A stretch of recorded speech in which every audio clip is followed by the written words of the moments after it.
tout le monde! Bienvenue au Dolphina Show. Aujourd'hui, j'ai un invité spécial pour clôturer le mois de la fierté. Et cette personne-là, je l'ai découvert à travers les Chippendales. Et ensuite de ça, je l'ai rencontré en personne à Vogue Knitting Live à New York en 2019. Puis on s'est croisés à plusieurs reprises dans les festivals au Québec, Twist et La Petite Laine.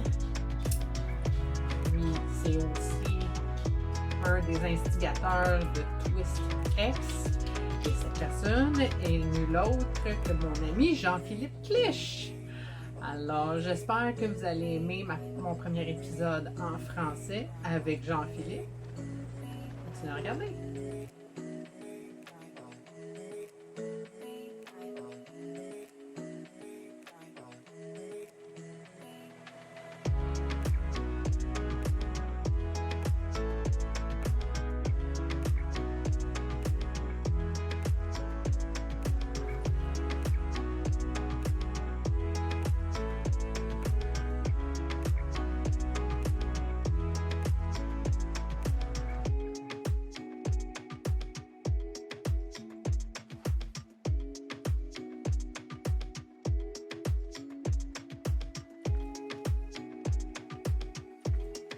Jean-Philippe, bonsoir! Oui, Sophie, bonsoir, comment ça va?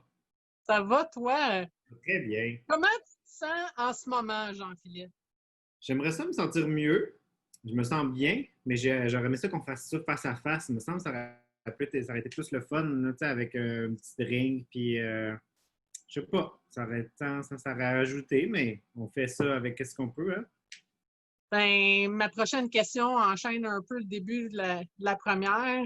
Qu'est-ce qui te manque dans ta vie en ce moment, Jean-Philippe? Je pense que c'est mes amis. C'est vraiment ça. Parce que le tricot est pas mal là, hein? On a pas mal de temps pour ça. Fait que ça, il n'y a aucun manque de ce côté-là, mais tu sais, prendre tes amis dans tes bras, leur donner deux becs, prendre un verre, c'est ça. Qu'est-ce qui te passionne en ce moment? Tu Qu'est-ce donnes que, ton temps le plus à quoi dans le moment? ben, mettons que si on exclut le travail, je donne mon temps vraiment à créer des nouveaux designs parce que j'ai le temps. Fait que c'est vraiment ça. Tricot, design. C'est le fun, mais en même temps, c'est plate parce que j'aurais aimé ça faire ça, mais en même temps, avoir tout le reste. On veut toujours tout en envie. Quand tu te lèves le matin, ça a l'air de quoi? Quand je me lève le matin, je me lève genre à 8 heures. Je fais mon café, puis je m'assieds devant mon ordinateur, puis je commence à travailler. Je me suis vraiment fait une routine, là, c'est ça. Jusqu'à midi. À midi, je fais un workout dans mon salon. Je dîne, 1 heure et demie, à peu près 1 heure et demie, 45, je recommence à travailler. Mais les premières semaines, mon chum était là, fait que c'était comme. Puis moi, je travaillais pas parce que je suis enseignant. Donc, Ouais. les premières semaines, on faisait rien. On ne pensait pas que ça allait durer aussi longtemps, tout ça. On n'avait pas de directive pour nécessairement avancer des choses. Lui est conseiller pédagogique, donc aussi dans le domaine de l'enseignement. Fait que lui, dans le fond, il a été appelé assez vite à OK, dans notre école, on veut s'assurer que nos profs ils font bien la formation à distance. Fait que lui, après une semaine, il était déjà pas mal sur l'ordinateur dans la cuisine en train de monter tout ça pendant que moi, je faisais vraiment rien les premiers temps. J'étais déprimé sur mon divan, puis j'écoutais des séries, j'écoutais des vieux films que j'avais déjà vus. Tu sais, jusqu'à ce que un moment donné, là, je me dis OK, là, c'est assez, là, je fais rien. Là. À quel moment tu te sens le plus satisfait? Le plus satisfait, je pense, c'est quand j'ai trouvé une bonne idée puis que je suis vraiment comme waouh, c'est moi qui ai trouvé cette idée-là. Tu en as souvent des bonnes aussi Ben, même, hein? c'est parce que moi, je suis designer industriel, ça veut dire design de produits. Fait que, Oui. ma partie favorite de ça, c'est vraiment faire le dessin, trouver les solutions pour que ça fonctionne, en fait. Parce que tu peux faire le design, le look, mais après ça, il faut que tu t'assures que c'est faisable, que ça va fonctionner avec les demandes du client, qu'il y ait de la bonne grosseur, qu'il va être fabricable. Tu sais, tout plein de détails. Mais moi, cette partie-là, trouver les solutions, j'aime ça.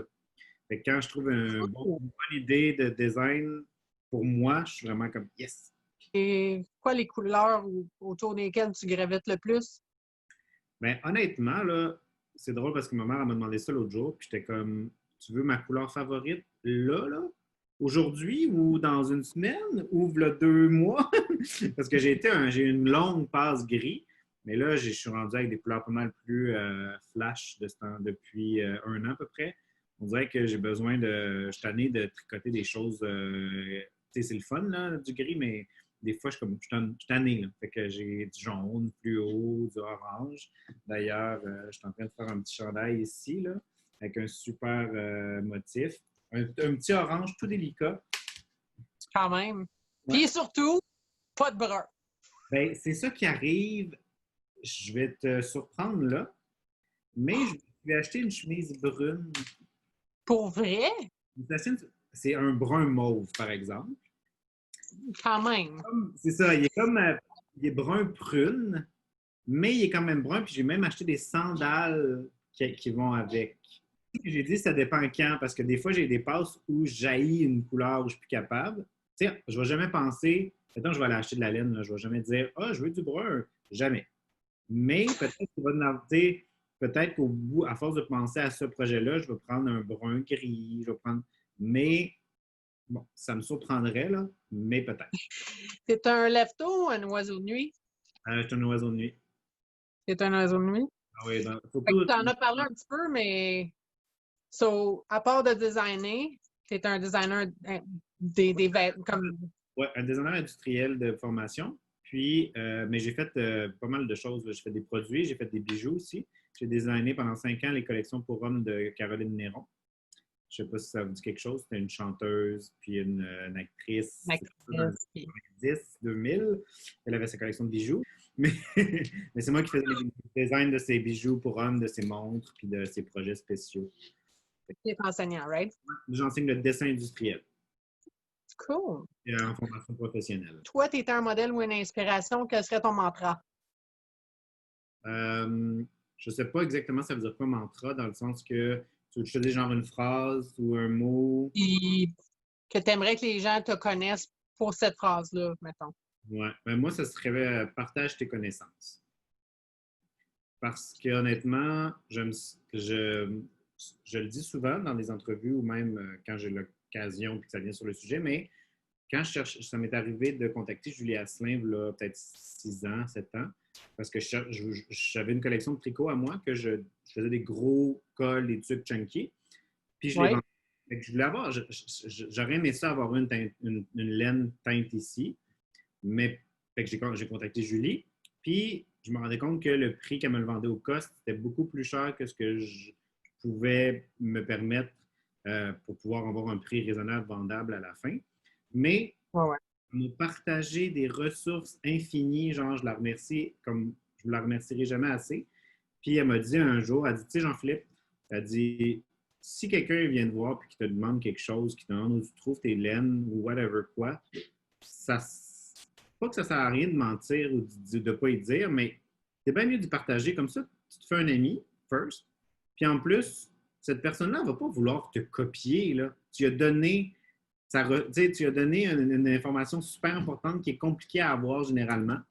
Puis elle m'avait dit, j'étais comme, ben t'as raison. Puis à partir de là, il y avait d'autres gens qui faisaient des choses comme moi, puis que je voyais qu'ils n'avaient peut-être pas cheminé au même niveau que moi, puis qui n'étaient pas rendus à chercher, exemple, des fournisseurs de laine, mais qui achetaient quand même encore leur laine dans les boutiques. Ça réduit le prix de 50 quand tu la jettes chez le fournisseur au lieu de la boutique. Fait que des fois, j'étais comme, hey, je vois que tu utilises cette laine-là, la jettes-tu à telle place? Puis elle est comme, non, je la jette en boutique. Comme, ben, écoute, je te donne le contact de de telle personne, ouvre-toi un compte wholesale, là, ça va te coûter vraiment moins cher, tu vas faire plus d'argent, puis tu vas pouvoir avoir plus de produits différents. Moi, honnêtement, j'aime ça partager ces choses-là. Je trouve que tu ne te fais pas un ennemi quand tu partages ce que tu connais et ce qui te passionne à quelqu'un d'autre qui aime la même chose. Là. As-tu des animaux de compagnie? 2 animaux. Ah, je pensais qu'elle était en arrière de moi d'ailleurs, mais non. J'ai un chien et un chat. J'ai un boston terrier, noir et blanc, tout petit, puis j'ai un Rex corniche comme chat. Ça, c'est un chat avec juste du sous-poil puis du petit poil frisé. Ta saveur préférée? Ma saveur préférée. Hey, c'est drôle, hein? Je suis comme. Ça dépend quoi, je te dirais. Genre une saveur de crème glacée, Ben, saveur de chip. il y a un combo qui est vraiment, vraiment malade que je prends tout le temps quand je vais chez. J'ai oublié le nom. C'est Kemkoba. C'est à Montréal, c'est dans le Myland. C'est. Je prends deux saveurs. Chocolat noir, crème glacée, et la deuxième, c'est beurre salé. Fait que si tu as deux boules, une de chaque, c'est vraiment bon. Ton épice préférée? Je pense que c'est le basilic. Hein? Et aussi, Ton... le basilic thaï. Je ne sais pas s'il y a des gens, si, c'est pas tout le monde qui connaît ça, mais il y a un basilic thaï. C'est vraiment bon. Ça goûte pas beaucoup le basilic, mais ça goûte comme citron poivré. Ta destination voyage préférée? Euh, On rêve, là, tu sais. Oui, c'est ça. Comme je te dis, ça dépend encore des fois. J'aimais beaucoup j'étais allé souvent à New York. J'aime beaucoup New York. Puis après, j'étais allé à Hong Kong pour le travail. Puis j'ai capoté parce que c'est tellement différent. C'est tellement comme. C'est un mix d'ici, mais en même temps avec une culture asiatique. C'est dépaysant. C'est comme. Il y a une méga, méga, méga, méga ville. Puis dans 20 minutes de char, tu es dans la campagne avec des. Tu peux aller faire de la petite chaloupe, à acheter ton poisson sur le bord de l'eau. Puis c'est comme. C'est vraiment, honnêtement, un beau. J'ai vraiment aimé cette ville-là. Ton plat préféré? Les soupes ramen. Ta boisson préférée? Le gin. Le, Ha! si on veut être plus précis, c'est les Dirty Martini. Tu veux-tu ma Ben recette? là, Elle est bonne. vas-y. 2 onces de gin, Oui, 1 once de vodka, oui. pas de vermouth, parce que le vermouth, c'est dégueulasse. Je suis tout à fait d'accord. On met une demi-once de jus d'olive, Oui. 3 olives, puis 4 cornichons français. Tu sais, là, les petits cornichons fait que c'est comme quasiment une entrée, fait que t'as comme plein de légumes, puis en même temps, t'as ton martini. Fait que c'est vraiment comme. C'est parfait avant. Alors, es-tu plus sucré ou salé? Sucré, Sucré. Burger ou tacos? tacos. OK, j'aime ça. Trop chaud ou trop froid?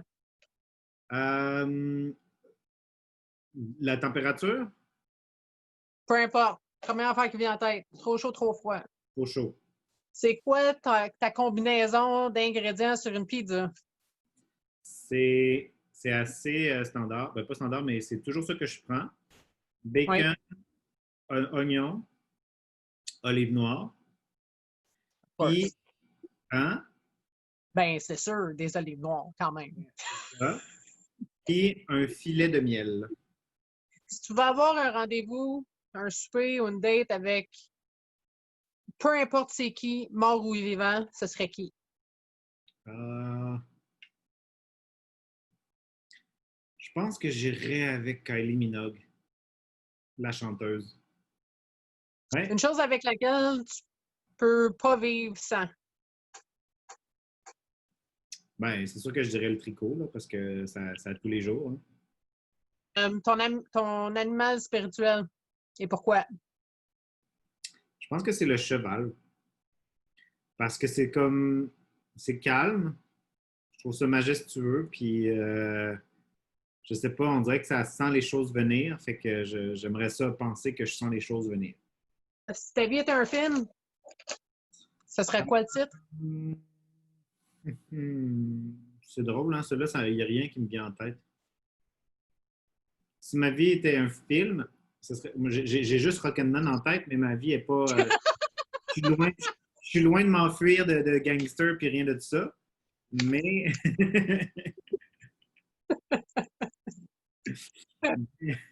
mais c'est ça qui me vient en tête. Fait que, C'est vraiment drôle.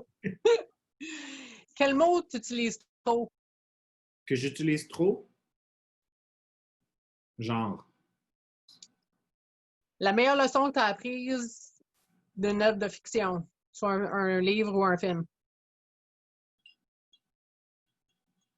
Euh,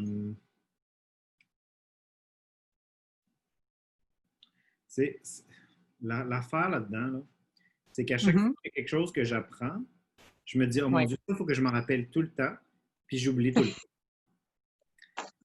Fait que Puis le pire, c'est que c'est ça. Parce que je me rappelle, là, j'ai commencé une nouvelle série, une nouvelle série américaine.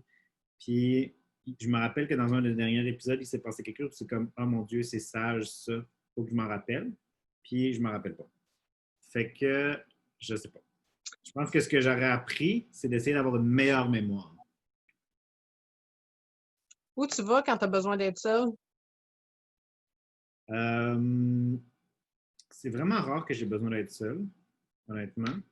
Puis j'irais probablement dans un café.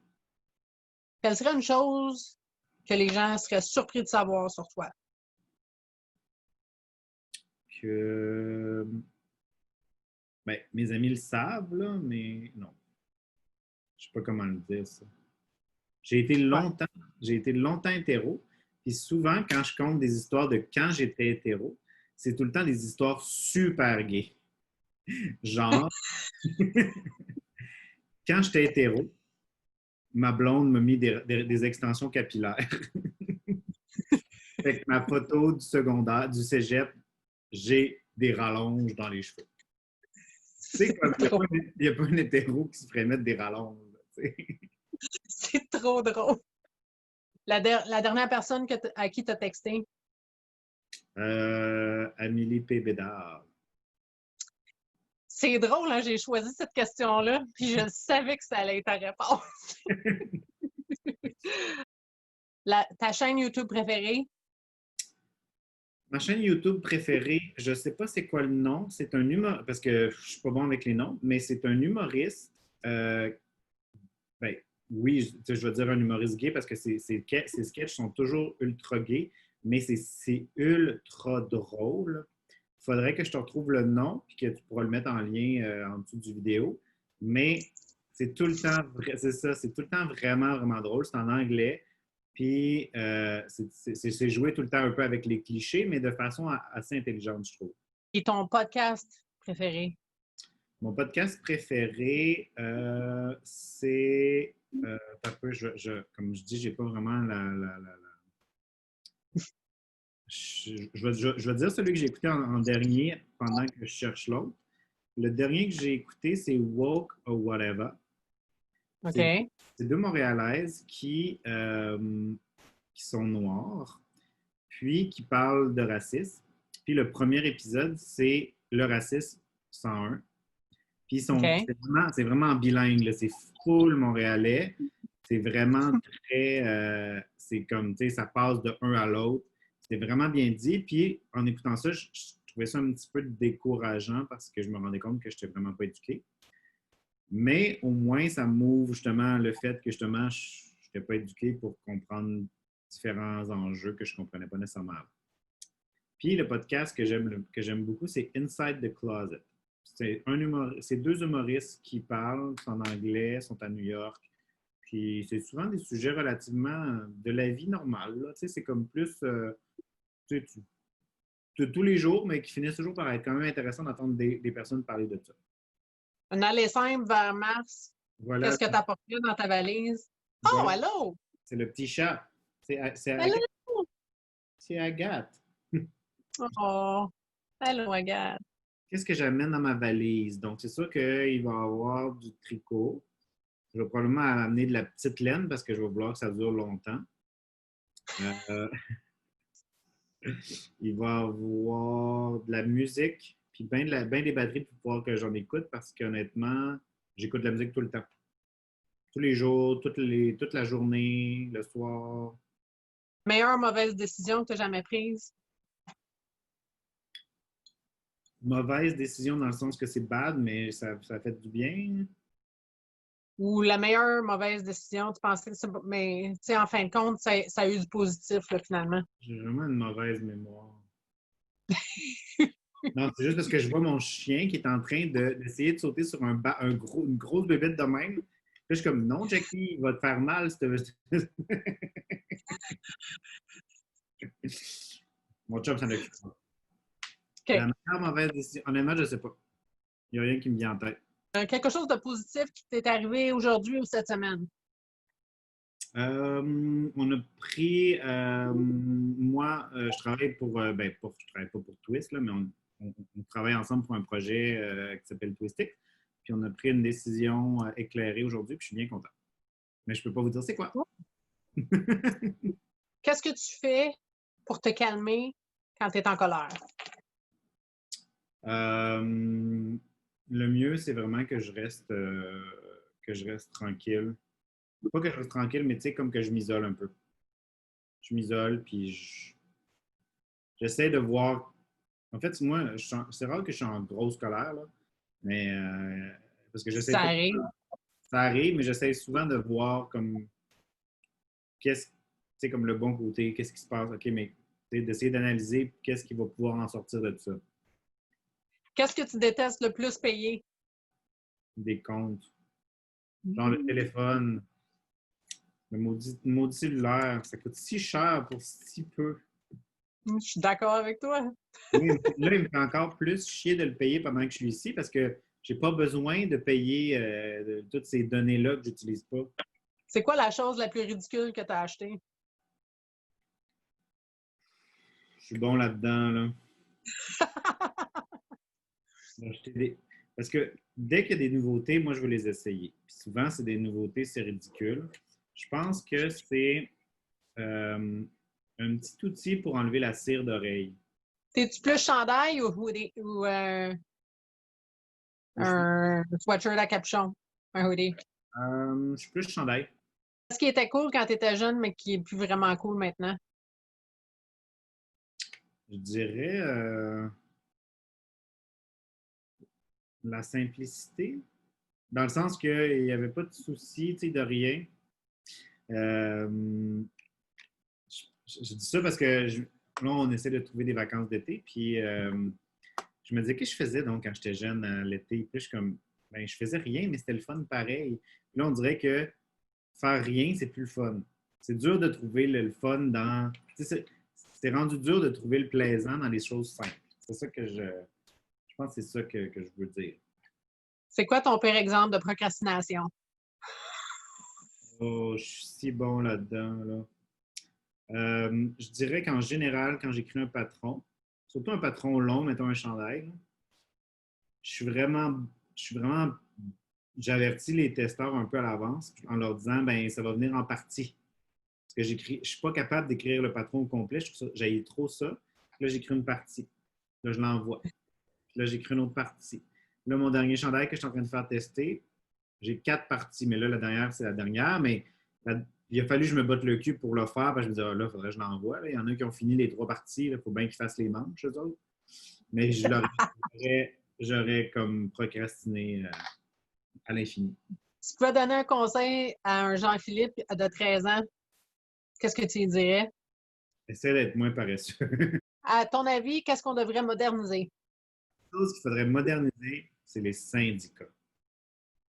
Je suis moi-même syndiqué et je trouve ça vraiment pas logique, tout ce qui se passe dans ce monde-là. Voilà. Je ne vais pas me faire des amis en disant ça, mais ils ne travaillent pas pour le monde, ils travaillent pour eux-mêmes. Moi, c'est mon opinion. À quand remonte la dernière fois que tu as dormi plus que 9 heures? Eh, Seigneur. Ça fait si longtemps, là, parce qu'en fait, je dors vraiment mal depuis la pandémie. Il a fallu, ben, pas il a fallu, là, c'est logique de faire ça, mais il a fallu que je me mette à faire du sport parce que sinon, je ne dépensais pas assez d'énergie. Fait que je me couchais comme à 2 heures, 2h30 du matin, puis je me levais à 9 heures. C'est quand même pas si tard, mais ça fait pas 9 heures de sommeil, là, ça, tu sais. Ça fait quand même juste 17 heures, mais fait que la dernière fois, c'est avant la pandémie, assurément. Puis je pense que c'est la dernière fois que j'ai bu pas mal, puis que je me suis couché après, genre, mais après 2 heures. Là, j'ai dormi jusqu'à genre. Je me rappelle, on s'était levé, moi, pour mon chum, on était comme, oh my God, il est-tu si tard que ça?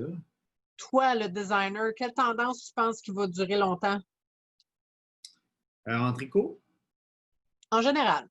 en général, moi, je pense on est bon pour encore un bon bout de couleur plus flash. Parce que c'est quand on regarde les vraies tendances, là, pas les tendances du tricot, mais les vraies tendances de la mode, c'est pas nécessairement Ouais. la même chose. Moi, j'ai travaillé avec des sites de tendance longtemps. c'est comme genre, c'est des abonnements que tu payes, puis eux, ils te disent qu'est-ce qui va être la mode dans 2 ou 3 ans. Ça coûte Oh, genre ouais. 1000 pièces par année, là. Tu sais, c'est comme des affaires vraiment... c'est le fun quand même. Puis, je pense que ça va rester encore un bon bout parce que les gens, parce qu'en fait, dans la vie, il y a souvent comme des cycles. Puis, dernièrement, on est passé dans un cycle un peu plus slow, un peu plus tranquille, un peu plus choses faites main, mais qui ont l'air vraiment fait main. Pas nécessairement de nos tricots, mais plus, tu sais, comme une armoire fait main. Tu sais, le monde voulait prendre une pause un peu dernièrement, mais là, cette tendance-là s'en va un peu. Là, c'est sûr qu'avec la OK. pandémie, ça peut changer, là, mais moi, je pense qu'on va vouloir de la joie aussi dans nos vies, dans nos tricots, dans nos affaires, puis que la couleur, elle va rester pop. Ton restaurant préféré absolu? Mon restaurant préféré absolu, c'est un restaurant que j'aime beaucoup, c'est Pho Tai Ho. C'est un restaurant vietnamien. C'est rien de luxueux ni rien, mais c'est vraiment authentique. Puis quand tu vas là, il n'y a presque pas de blanc, c'est beaucoup d'asiatique, fait que tu sais que c'est ça qu'il faut manger. Une histoire d'enfance la plus embarrassante. C'est vraiment embarrassant. Je ne sais pas si je devrais le dire. Mais quand j'étais jeune, ça a été long avant que je veuille m'essuyer moi-même quand je faisais caca. Fait que je me rappelle, chez mes amis, quand j'allais aux toilettes, j'appelais leurs parents, je me mettais tu sais, les deux mains à terre, prêt à être essuyé. Jusqu'à trop tard. On passe de ça à une question un petit peu plus sérieuse. OK, vas-y. Ta boîte d'aspiration et de rêve, elle aurait l'air de quoi? Qu'est-ce qu'il y aurait dans cette boîte-là? Dans cette boîte-là, il y aurait beaucoup de gens, si on peut mettre des gens dedans. Infini, là. Infini. Il y aurait beaucoup de laine, puis probablement que ce serait probablement mon travail. Je ne sais pas comment. Je ne sais pas, probablement pas juste designer, mais ça ferait partie plus de ma vie. C'est quoi le bruit qui t'irrite le plus? Le bruit qui mérite le plus, peut-être que vous l'entendez présentement, mais c'est la maudite air climatisée. C'est un bruit constant qui fait juste comme dégrader ton plaisir auditif. Ça m'agresse, là. C'est quoi le produit le plus frustrant ou l'objet le plus frustrant que tu possèdes? Je sais pas trop. C'est rare. On est bien. En fait, il n'y en a pas de temps parce qu'on est du genre, si quelque chose ne fonctionne pas, on s'en débarrasse et on en ajoute un autre qui va bien fonctionner. Fait que là, tout de suite, là, je dirais, là, ce serait mon essoreuse à salade parce que ça ne marche jamais bien, ces affaires-là. Question plus personnelle, Jean-Philippe. À quel âge tu as fait ton coming out? J'ai comme, ben, à 17 ans, mais c'était comme un demi-coming out parce que, comme beaucoup de gays, j'ai dit à mes parents que j'étais bisexuel parce que j'avais une blonde à l'époque qui me montrait à poser des rallonges puis à faire des teintures. Ça, c'est trop cool! Fait que, à 17 ans, à mes parents, à 16 ans, à certains amis. C'est quoi la situation la plus difficile que tu as vécue? Moi, j'ai vraiment de la. Ah ben, une des situations les plus difficiles que j'ai vécues, en gros, moi, j'aime pas le conflit en général. Je vis vraiment mal avec le conflit. Tu sais, il y a des gens qui se chicanent avec d'autres, puis tu sais, ils s'en vont, puis ils pensent plus à ça, puis c'est tout. Moi, je suis vraiment pas bon là-dedans. Puis, on a vendu un condo, notre premier condo, puis on s'est fait envoyer une mise en demeure parce qu'il y avait un problème dans le bain, il avait coulé, fait que les autres, ils voulaient qu'on paye tout, blablabla. Puis, ça a été là un long conflit, puis honnêtement, ça n'a pas été le fun. J'ai pas aimé ça, pas en tout. Je vais vous montrer mon petit chien en même temps. Hello! Tu l'aimes, ton papa? Ouais. Oh, C'est Jackie. c'est C'est Jackie. hello! Oh. Comment toi et Mario vous êtes rencontrés? C'est Mario, right? Oui, Mario. C'est old school. Ça fait 18 ans qu'on est ensemble. Donc, à l'époque, il n'y avait pas d'application. Il y avait quelques sites web. Mais tu sais, dans un bar, amis communs, on s'est rencontrés de même. Qui a approché qui en premier? Je pense qu'on va dire que c'est moi. Ah. En fait, je pense que de son côté, son ami que je connaissais, parce que c'était son ami plus à lui, mais je la connaissais, on allait au même cégep. Mario, lui, est à Ouais. l'université. Mais je ne sais pas trop pourquoi ils se connaissaient. Bref, elle, je la connaissais, fait que je pense qu'elle s'était mis comme mission de nous faire connaître, mais je De pense, vous mettre. je pense que c'est plus ouvert. À un moment donné, elle me dit, veux-tu, hey, donne-moi ton numéro de téléphone, on pourrait se faire un souper bientôt. Tu sais, je dis, ben, tu sais, mon numéro de téléphone, tu peux le donner directement à Mario, hein? Je pense que c'est pour ça que tu me le demandes. C'était comme, ouais, c'est ça. Quoi, votre première date? C'était avec cet ami-là. On a fait le souper. Ouais. Un vêtement dans ton garde-robe que Mario déteste. Il n'y a rien qui déteste, en fait. Puis toi, il n'y a rien dans ses vêtements à lui que tu détestes. Ça, c'est autre chose. Ben, c'est parce que, tu sais, mettons, dès qu'on arrive à la maison, généralement, on se met en pyjama ou en mou. Puis ça fait beaucoup trop longtemps qu'il y a le même chandail que j'ai hâte qu'il meure parce que celui-là, je suis plus capable de le voir. Tu sais, je le regarde, puis je l'ai même surnommé, ce chandail-là. Je l'appelle son T-shirt mode. Tu sais, tellement que il n'est pas à la mode, c'est genre super sarcastique. Mais je suis comme, ah, T-shirt mode ce soir. C'est quoi ton cours en ce moment, Jean-Philippe? Moi, je suis un gars je suis multi-projet. Fait que j'en ai deux à peu près. Il y en a un sur lequel je travaille plus. C'est un T-shirt de petite knit. Est-ce qu'on le voit un peu? C'est quoi ça? Anchor, Oh, yeah. OK, yeah. je le sais Je pense pas. que t'as Vraiment mauvais avec les noms. C'est un T-shirt pour femme, mais je l'ai ajusté pour homme parce que j'en trouvais pas pour homme. Fait que, tu sais, dans le fond, je l'ai juste fait vraiment plus long ici. Parce que pour femme, il aurait fallu que j'arrête comme là. Mais ça faisait très serré, tu sais. Cette couture pour homme puis pour femme n'est vraiment pas pareil. Même si je fais le même tour de buste, c'est pas. C'est comme 6 pouces et demi pour femme, mais pour homme, c'est 9 pouces et demi. Fait que c'est quand même un bon 3 pouces de plus, là. Wow! Mais ça a l'air cool! C'était Ouais. quoi l'affaire orange que tu as monté plus tôt, là? L'autre, c'est un tricot, c'est un chandail, c'est un pan de chandail que j'ai commencé. Fait que c'est. Fait qu'il y a une belle texture tout le long. J'ai juste Malade! fait. Puis c'est de la laine avec un brin de mohair. Ben oui. Ça va être mon premier à moi que je fais avec du mohair. Ben non, c'est pas vrai. J'ai fait le September Sweater qui est tout en mohair. Mais je ne l'ai pas encore fini. Il manque des petits bouts de manche à finir. Le but était Oui, il me semble qu'on s'est vu à la petite laine puis tu travaillais là-dessus. Oui, c'est ça, exactement.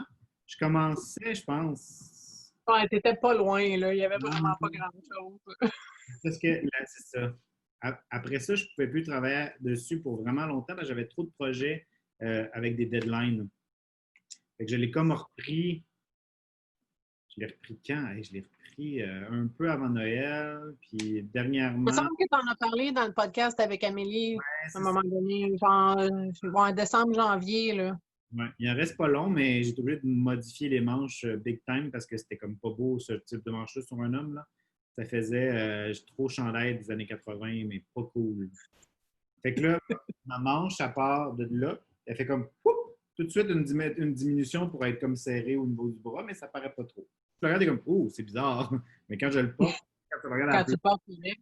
ouais, c'est ça. Quand est-ce que tu as appris à tricoter? Ça fait pas longtemps, je pense, hein?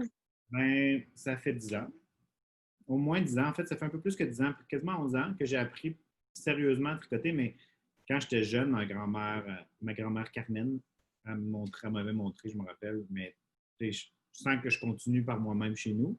Mais quand j'allais chez eux, j'en faisais un peu. Mais j'ai appris par moi-même après avec YouTube puis tout ça sur le design, 11 ans à peu près. C'est quoi ton type de fil préféré? De fibres, du non-superwash. J'aime pas ça du superwash parce que c'est trop lourd puis c'est trop, ça glisse, ça fait pas une belle forme. J'aime ça quand c'est, en anglais on dit heathered, comme chiné. J'aime ça Chien. quand il y a plusieurs couleurs puis c'est un petit peu plus rustique. C'est quoi le projet dont tu es le plus fier? En fait, c'est le premier chandail que je finis puis qui me fait bien. C'est un design que j'ai fait. Fait que c'est mon design. Ah, Jean-Philippe. C'est ce chandail-là ici. Il est un petit peu froissé, mais vraiment content parce que c'est un design que j'ai pensé, que j'ai réalisé un peu par moi-même. Là. Parce que j'avais fait d'autres chandails avant pour enfants ou des chandails que je faisais puis que j'essayais puis que je suis comme oh, puis là je détricotais. Ça, c'est ça mon problème avec les chandails. J'en ai commencé plein, mais j'en ai pas fini beaucoup. Parce Ça, que c'est quoi? Qu'est-ce que tu as utilisé comme film pour celui-là? c'est la Nurtured de Julie Asselin. Vraiment une belle texture. Cette laine-là de Julie Asselin, ce qui est le fun, c'est qu'elle a teint en non En filé. forme? Oui. Puis elle les envoie à la filature, puis avec ces teintures, c'est là qu'ils font le fil. Pour une couleur, exemple, ça c'est comme un genre d'ocre, là, jaune ocre. Mais pour faire ça, il y a comme 4 ou 5 couleurs là, qui mélangent, qui mélangent, puis que ça finit par faire ce fil-là. Fait que c'est C'est super. vraiment Je le regarde de proche, puis il y a plein de couleurs, là, c'est vraiment beau. une compétence que tu aimerais apprendre. J'aimerais ça. J'ai déjà appris, mais j'aimerais ça peaufiner la couture.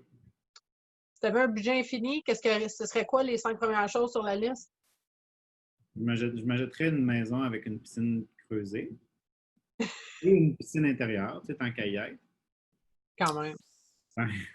Je m'achèterais probablement une compagnie de laine, d'une marque de laine, pour vendre de la laine, mais pas nécessairement teinturier, mais plus avoir comme un branding.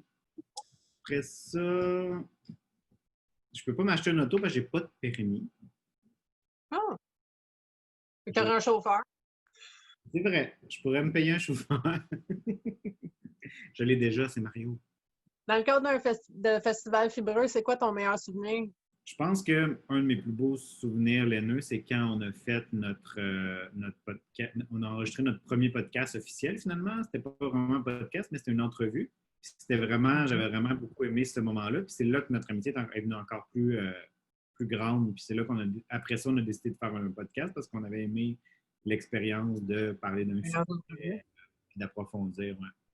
Comme on disait sûrement, parce que c'est ce qui me vient en tête, c'est rare que mes souvenirs les meilleurs, c'est les souvenirs, exemple, d'avoir acheté quelque chose, mais plus des rencontres que j'ai faites ou de ce que j'ai vécu comme expérience là-bas. Tu sais.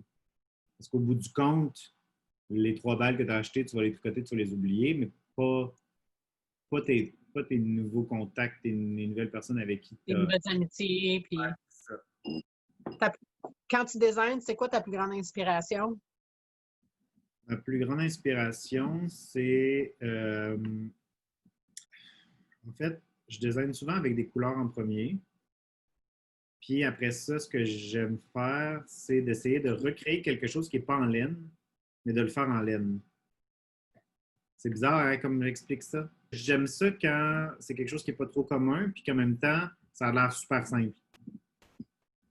Je sais pas comme. C'est dur de l'expliquer, là. Moi, c'est ça, mais généralement, tu sais, comme que j'aime faire des choses qui sont simples, mais compliquées. Puis que ça paraît pas que c'est compliqué, tu sais. Je donne souvent cet exemple-là, mais j'ai fait un patron de tuque qui s'appelle le Trendy Beanie.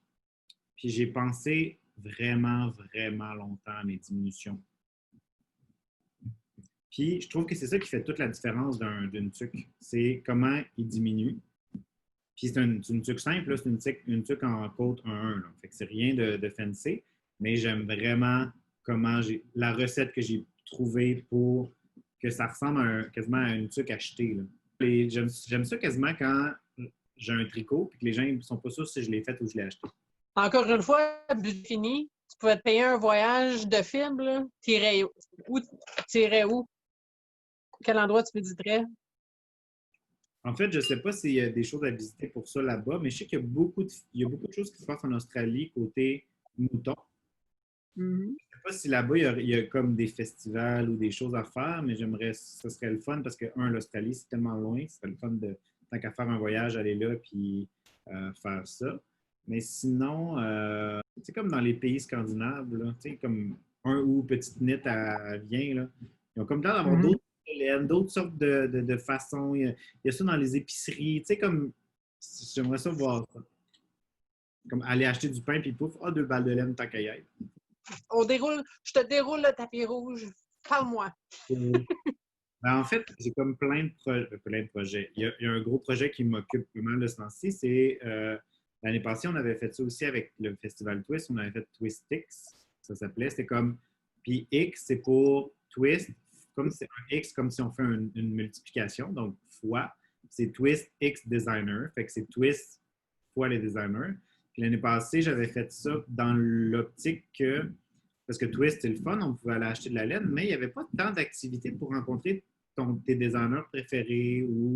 Fait que le but, c'était vraiment de lancer des nouveaux patrons pour l'occasion, tout en rencontrant des gens que tu suis déjà sur Internet, mais que tu n'as jamais rencontrés, leur dire que tu aimes leurs choses, acheter le patron qui vient de sortir, parce que le monde de la laine, c'est pas juste un marché. Il y a des ateliers, il y avait déjà le côté atelier, il y avait déjà le côté marché, il y avait des activités sociales, mais il n'y avait pas tant le côté vedette.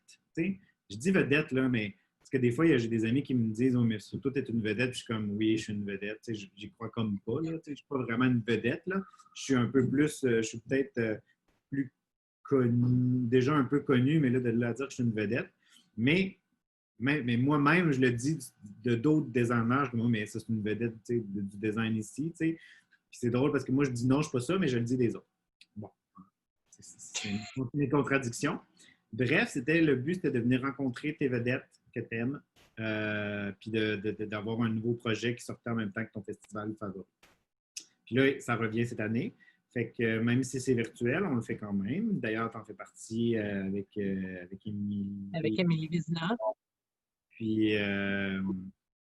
fait que j'ai bien hâte que ça se fasse. Je travaille sur il y a plein de nouveaux. Ce qui est cool, il y a plein de nouveaux mondes. Là. C'est vraiment le fun. Oui, on a essayé aussi d'avoir des nouveaux designers. Il y a des nouveaux aussi exposants. Fait que c'est vraiment un petit peu moins que 20 collaborations entre chacun. Puis il va y avoir des choses. On a justement un meeting là-dessus aujourd'hui avec l'équipe de Twist. Là, puis il y a des petites choses qui s'en viennent qu'on va annoncer. Ça va être le fun, je pense bien. Puis moi, je fais un chandail pour femmes en bébé souris.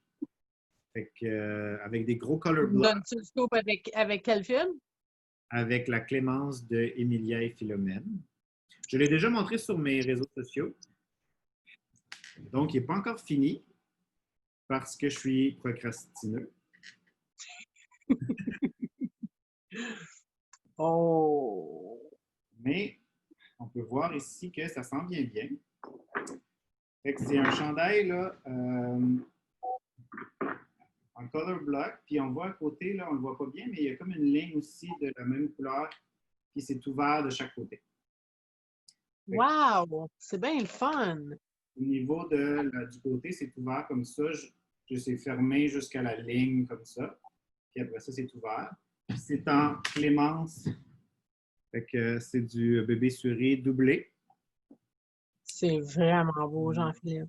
Ouh, c'est vraiment doux. C'est vraiment le fun à tricoter, honnêtement. Si vous ne l'avez jamais essayé, vous voulez payer ça, ça vaut vraiment la peine. Il y a un petit mélange aussi avec de la laine de yak. Et cette couleur-là ici, là, c'est du yak. Donc, c'est de la Adelina, je crois.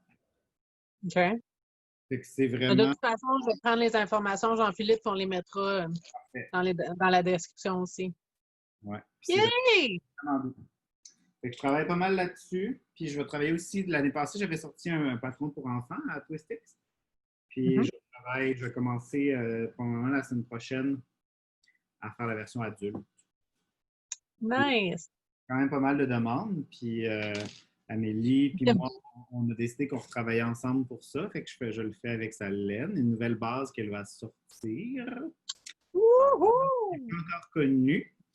Puis des nouvelles couleurs aussi pour fitter avec la joie qui s'en vient. Yay! Jean-Philippe, merci de m'avoir donné de ton temps pour répondre à toutes mes questions indiscrètes. Ça fait plaisir. C'était bien plaisant. Puis j'ai hâte de voir ça. Awesome!